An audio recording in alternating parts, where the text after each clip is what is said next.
ไม่คั่วกินตอนนี้อีปุ่งคอย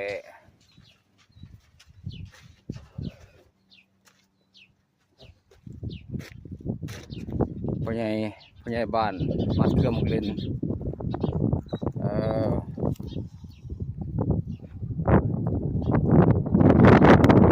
หมกเล่นเพิ่น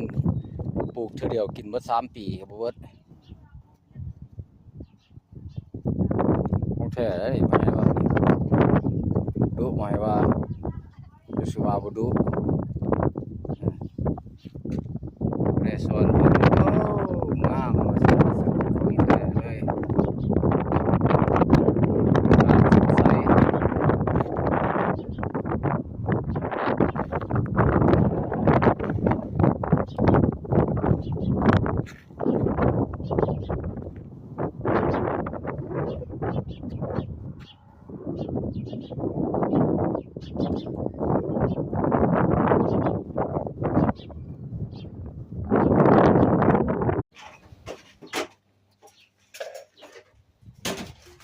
ใสไม่คั่ว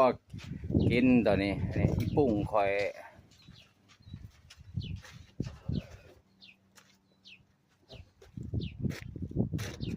พ่อใหญ่บ้านมัดเครื่องหมกเล่น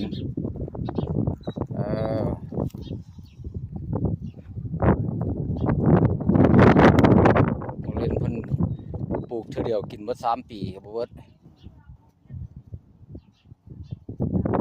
ของแท้เลยหมายว่าดุหมายว่าอยู่สิว่าบ่ดุในสวนเพิ่นงามว่าซั่นของแท้เลย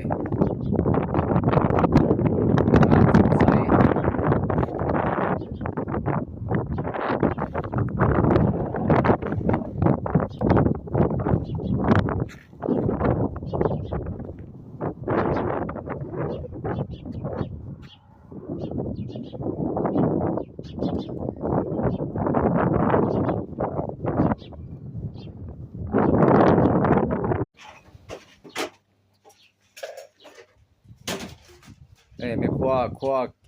กินตอนนี้อีปุ่งคอย